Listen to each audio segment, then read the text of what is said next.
Aloha, welcome to the Live Ukulele Podcast. My name is Brad Bordessa, and in this episode, I'm a little bit behind the production schedule. So we are winging this on a Friday night, going to just share some stuff I've been thinking about. Consider this maybe like an after hours, a little bit more casual style of the podcast. But certainly wanted to put something out because the production schedule is first and third Saturdays of the month. Been doing that this is year 5, year 4, something like that. Lots of episodes. And so we're keeping the torch going, keeping that fire burning.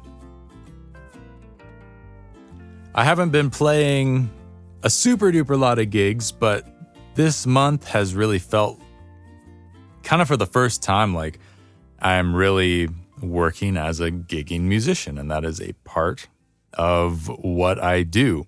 And I was realizing that I play 3 different instruments in 3 different groups right now. I play ukulele with Kingside.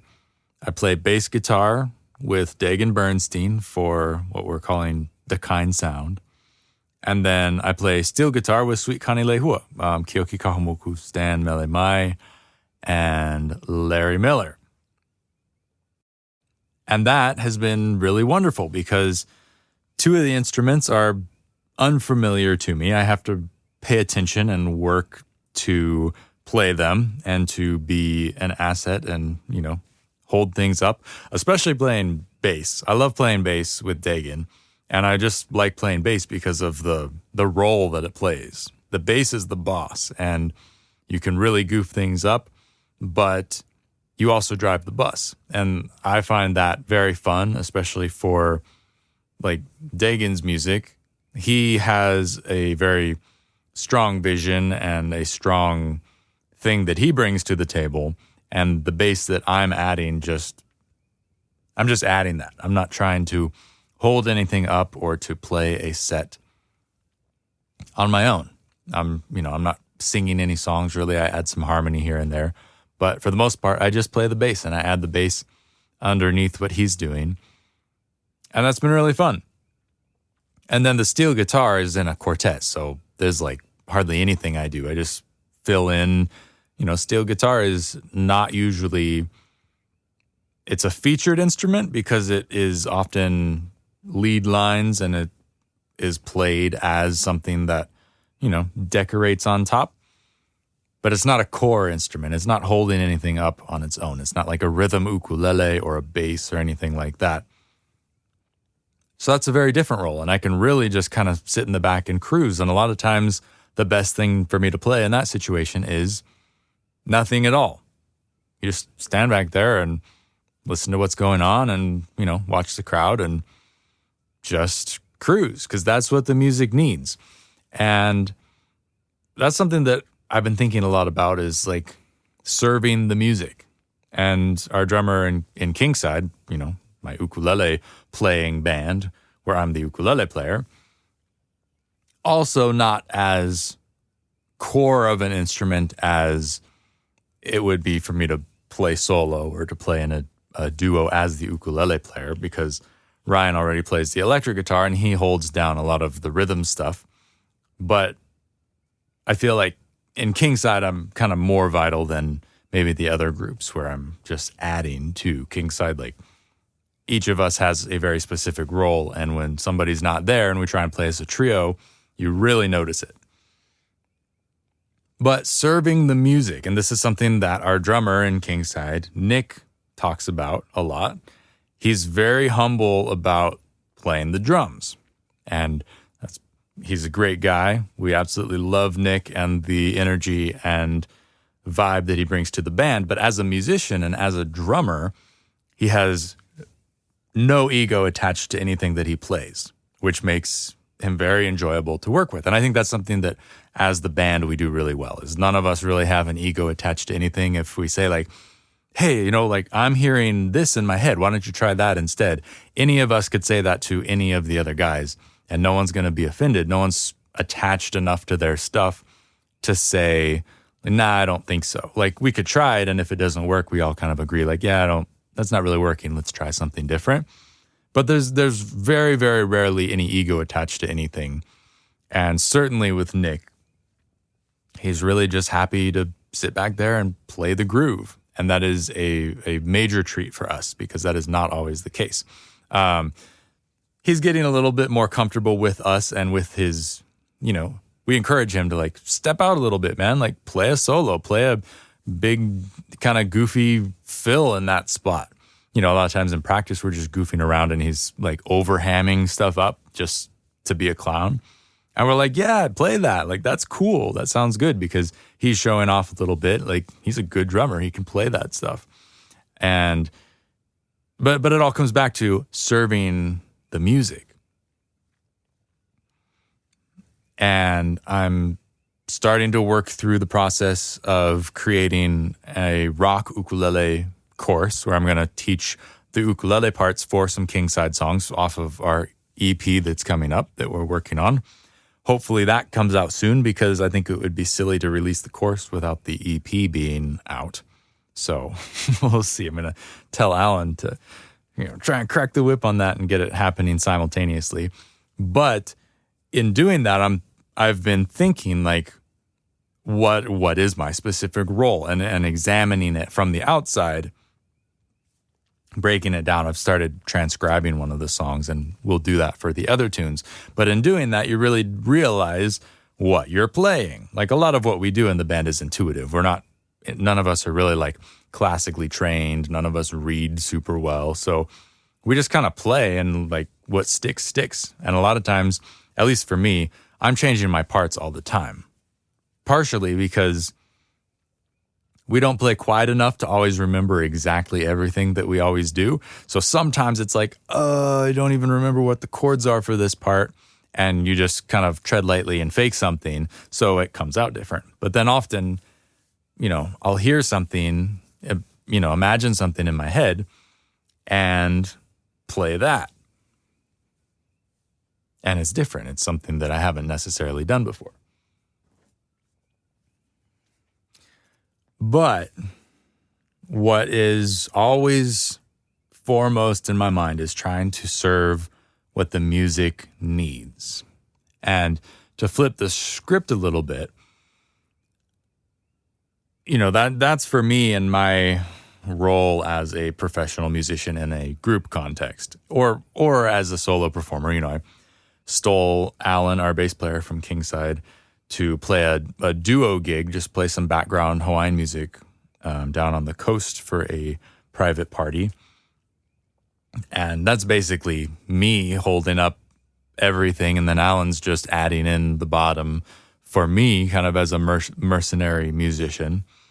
And, for that situation too, I'm still serving the music and trying to present it in the best way, but also there's limitations regarding just ukulele and bass, like how much sound can you create. So I play different in that sort of a situation. So you serve the music in a different way, and in that situation, I'm trying to take up as much space as possible.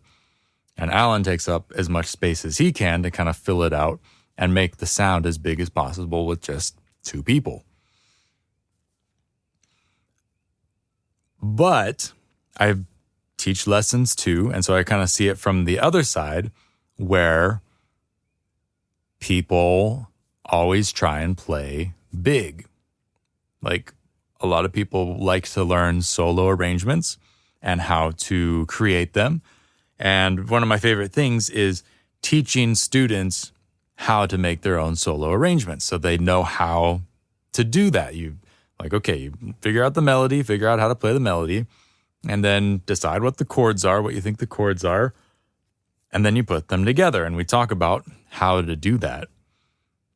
But the problem is they get hooked on doing it that way that sometimes I have to, as kind of the non-biased observer, point out that the best thing to serve the music is to not do that thing that you're excited about.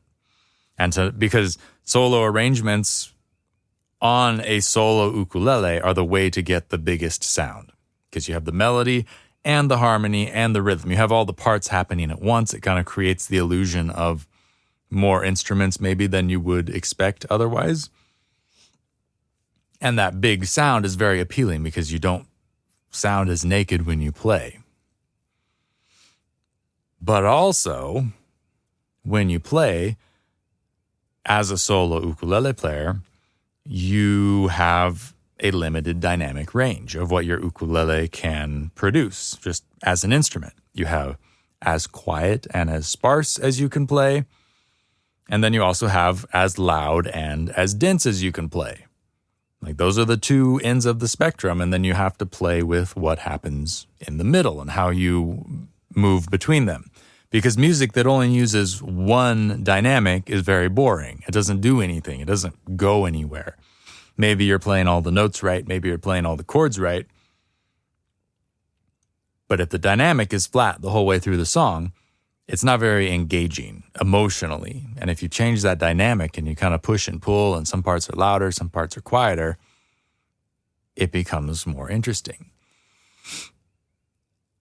And because it's a solo ukulele, it's tricky to make this happen, to create a dynamic range, because there's only so much you can do. You can play basically the quietest and most spacious way you can play would be to pick single notes. You pick the melody just as single notes. And then the most dense and loud thing you could do would be to play the melody with chord accompaniment. Maybe you're strumming a chord that contains the melody note on top. Those are kind of the ends of the spectrum, and you have to be willing to use all of it in order to get any kind of a dynamic range on the instrument. And if you're only attached to playing in a certain style, like I want to do this whole song as a solo arrangement with the melody and the chord accompaniment playing with chord strums interspersed in your melody, you're only going to have that one dynamic. And so to serve the music in the best way possible, sometimes you have to kill your babies, do something that maybe you don't think you want to do, but serving the music, the best thing you can do is to create that greater dynamic variation by only playing the melody, say. Because usually that's what it is. It's like, I have this solo arrangement, it sounds really good, but it's flat, it's the same. If I play the verse 3 times, you don't have the lyrical content to let you know that the message is changing and the story is moving through the song. You don't have that. So you're just playing the same thing 3 times, usually. So in order to get any kind of movement in what you're doing, you have to change your style as you're playing through the song. And a lot of times for ukulele players, especially, intermediate, little bit better intermediate players, they're used to that solo arrangement style. The thing that does not come to their mind or that they drag their feet on is just playing a single note melody very beautifully in certain spots. And it's just something I've been noticing lately is like serving the music in that way. There's so many different ways to serve the music. And each musician is going to have their own fingerprint signature of how they serve the music. But there are some universal things that the music is going to ask of most people. And you just have to be aware of those things. And you, as you become a better player, you grow and you learn what these things are and you build a library of tricks that you can implement at a given point to serve the music in the best way possible. But it's one of those things where you have to remove your ego from the equation and think, what is going to best serve the music? Do I need to just stand here and not play? Like, is that my role in this moment in the music? Because that is often brings insecurity for folks. Whether it be solo ukulele or in a duo, you're letting the other person play, or in the band.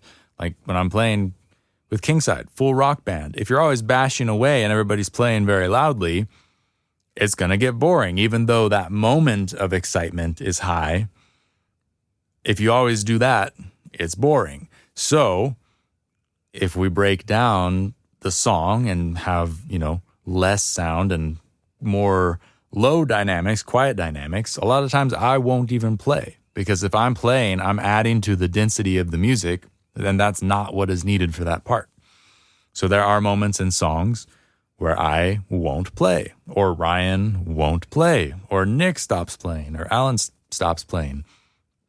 And it's all part of what makes the music work and what, brings it together and makes it more interesting and more exciting. And I think that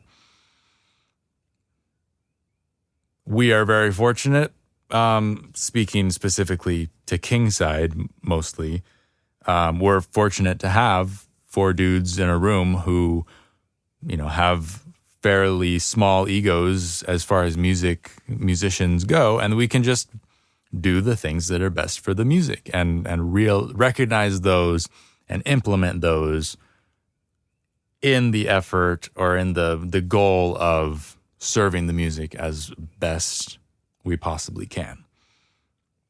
So it's sort of like it's kind of like a musical maturity, because you see lots of people who don't do that and they just play all the time, or they do their thing all the time, or they're really attached to their idea, or they can't take criticism. I was thinking of doing this podcast on taking criticism, but I think that's a big enough topic to leave for another time, because that's a whole nother ego trip. But we'll cover that at a different time, because I think that's important as well. But it all really comes down to the best musicians are pretty self-aware. They're not attached to what they bring to the table as much as they're concerned with serving the music as best they can, right? You're given this song, whether it be given to you from the ether, from the universe, from whatever songwriting comes from, or if you're playing a cover, you're getting that song from somewhere else, from another artist. What are you going to do to serve that song in your way? It's very multifaceted, because there's a million ways that you could cut the pie. But even though there's a million ways to cut the pie, there's also ways to, mash it up with a potato masher, and then it's not really as nice any longer. So, there are things that work and things that don't work. And it's just, I guess what I would like for you folks to take away from this is just to be mindful and try and be aware beyond yourself when you're playing, especially when you're playing in a group. Because when you play by yourself, that's only reflecting back on you, what you do, right? That's your baby. That's your thing to have and to present. And whether the audience likes it or not, that's a whole different question. That is, and maybe serving the music better would help the audience engage more with what you're playing. But especially in a group, if you're always intent on being, the showboater, or playing on top of everything, or always being present, or not backing off on your dynamics in a certain part, that reflects poorly on the whole group. And, less experienced musicians might not notice as much, like, boy, that guy's really playing on top of everything. But it's like it's a subconscious thing where you kind of feel like something's not quite right.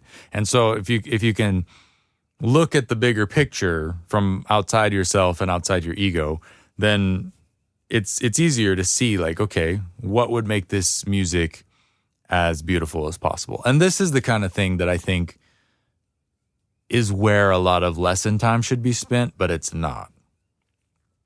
Because, there's another tangent, in general, folks don't tend to push themselves as much as they could. So a lot of times what is studied in lessons is a little bit like the rudimentary stuff, which is fine. There's nothing wrong with that at all. I love helping people learn those things.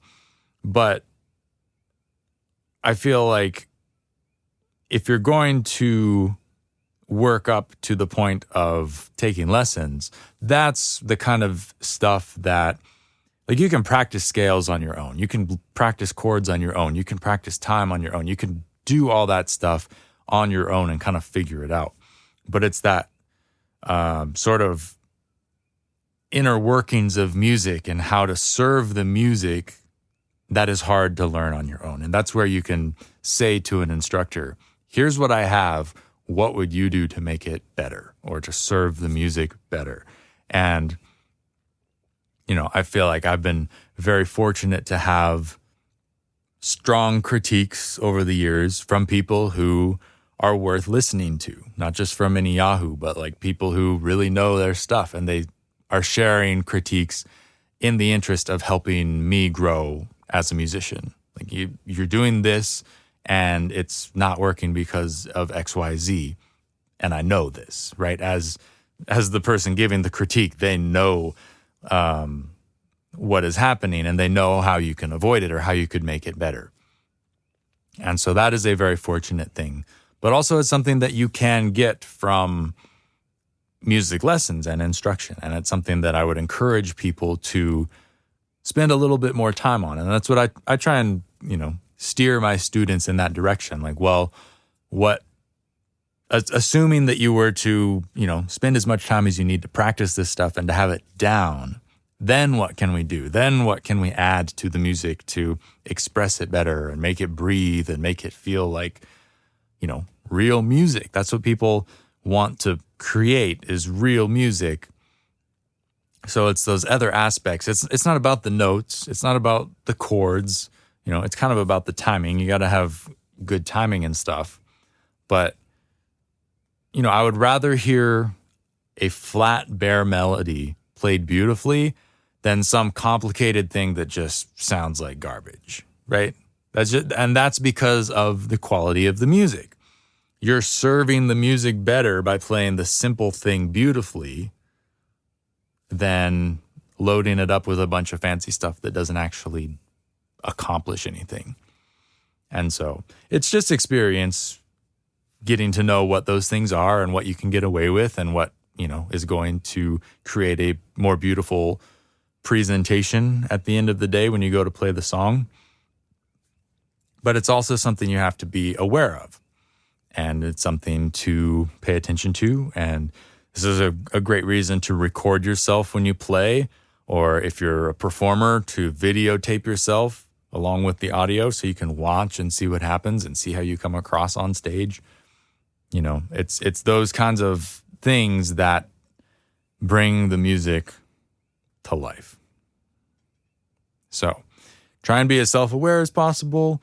Take your ego out of it is always a good thing. You know, there's some hills to die on in music. Like, if you feel really strongly about a musical choice or something, like, that's fine. But you have to be able to observe it as like, okay, well, what if I'm not me? What if I'm somebody in the audience? What are they seeing about this decision? How are they interpreting this decision? And so there's just kind of like a philosophy, psychology of music exercise that, you know, as you do more of it, you'll get better at kind of seeing what it could mean, how it links in, how it compares to other music that people are familiar with. It's interesting stuff, but it's definitely something to work on. We're all working on it. You know, Kingside does a good job of, you know, what we do and trying to serve the music as best we can. But like, we're only us. Like, we're all pretty good, but we're not like, you know, super duper high quality musicians. You know, we're just big fish in a small pond kind of a thing. And there's things that I know we could do better if we had that kind of reflection coming back to us. But it's just one of those things where, like, the next step for us to grow and to sound better would be to probably like hire a producer, somebody that we really trust who could give us that feedback of, here's how you can serve the music better. Here's the ego things you need to get around that is, you know, maybe blocking you from finding that next level of music. And that would be where we would probably end up getting that from. But it all happens in its own time, right? Like we have a small handful of original songs that we play, and we're still like kind of finding our voice and figuring out the things that we can do on our own. And then when we get to that point of, maybe working into the next album, we will bring somebody in to be that third party and to give that kind of critique and feedback and help us serve the music better. But for now, we're just grinding on the things that we can practice, like scales and chords and timing. We can work on all of this stuff on our own. And for us, it's, arrangement and performance and those kinds of things, thinking about how we present our music. But everything happens in its time. Music is not linear. It's not supposed to be there's no musical destiny, I don't think. You just work on the things you're working on, and you write the songs that you need to write at the time, and you learn the songs that you want to learn, and it all leads somewhere. And that's sort of the beauty of it, is that it's open-ended and just a beautiful random journey. But you have to serve that music as best you can to have the smoothest journey possible.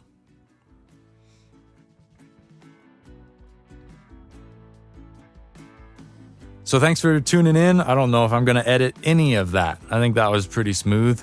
If you like what I do, please subscribe to the podcast. Go check out liveukulele.com. And if you want to support my work financially, help pay the bills, keep the lights on, you can go to liveukulele.com/store and check out one of my lessons over there. If you're listening on YouTube, there's always the super thanks. All right, wherever you're at in the world, I do wish you the best. Play music. Detach yourself from your ego as much as possible. Be kind. Use your music for good reasons, good purposes. And I'll see you in the next episode. I want to say until then, ahui ho, but ahui ho means until then, until we meet again. So that doesn't really make any sense. So we'll just say ahui ho.